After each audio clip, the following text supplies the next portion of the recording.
Voice of Change News. This is Voice of Change Radio News. I'm Amanda Kumalo. A quick look at stories making the headlines. Record crowd clears Zanu Pf victory path. In business news, Zim lines up 40,000 tons maize exports. In regional and international news, Jonathan leads AU poll observer mission.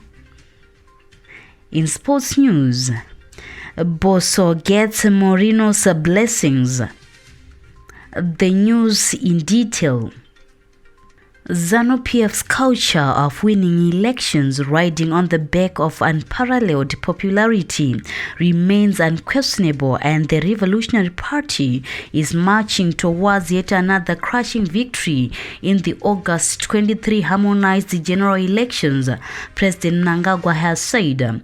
He was speaking during another oversubscribed presidential star rally held at Mtawatawa Growth Point in Mashonaland East Province on Saturday. So highly attended was the Mtawatawa Star rally that even the president considered that the Zaka rally held in Masingo Province that attracted 124,000 people had been overtaken by a huge margin. In his address, President Mnangagwa said he was happy with the huge turnout, adding that given Zanu Pf close relations with the people since the days of the liberation struggle, it will continue to rule the country. As the champion of peace, President Mnangagwa said despite some rogue elements attempting to cause mayhem in the country, violence should be shunned at all costs.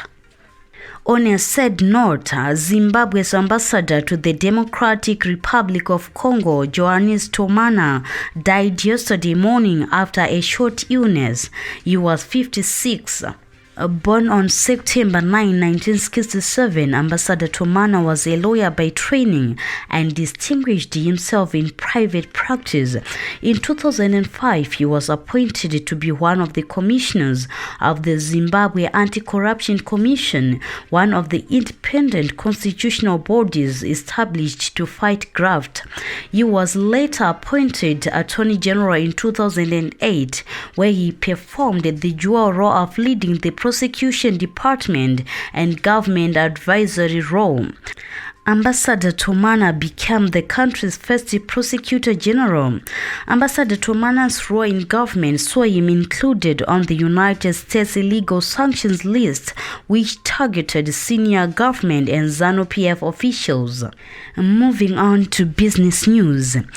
Zimbabwe is ready to resume grain exports this year with initial exports of 40,000 tons of grain to East Africa from the substantial surpluses grown by the farmers as the Second Republic's agriculture policies continue to guarantee good harvest.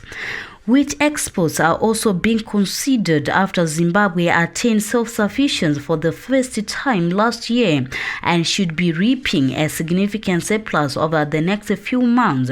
Zimbabwe used to be a reliable source of export maize, but in most recent years, until the Second Republic's agricultural expansion policy kicked in, had been a maize importer. In regional and international news, former Nigerian President Goodluck Jonathan will lead a joint observer mission of the Africa Union, AU, and Common Market for East and Southern Africa, COMESA, to observe the country's harmonized elections on August 23.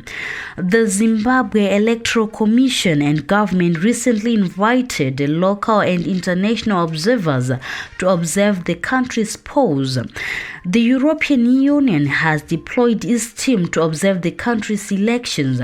Government has assured the world that the country's polls will be held in a free, fair and transparent manner. The invitation to the country of observer missions is a testimony that government has nothing to hide. And finally, in sports news, Highlanders' a brilliant start to the campaign under Portuguese coach Brito has attracted the attention of legendary Chelsea and Manchester United manager Jose Mourinho. Bosso, whose unbeaten run also won them the plaudits of President Mnangagwa last week, have been invincible in 2023 under the tutelage of the Brazilian-born Portuguese football manager. Brito was last week unveiled as the Castle Lager Premiership coach for the month of July, following a near-perfect run that saw Bosso opening a 7-point lead at the top of the table. By the time the league reached the mid-season, Mourinho sent a special video message to Giants Highlanders ahead of their trip to ZPC Kariba on Saturday, which ended in a goalless draw at Nyamunga. That brings us to the end of this bulletin. Voice of Change News.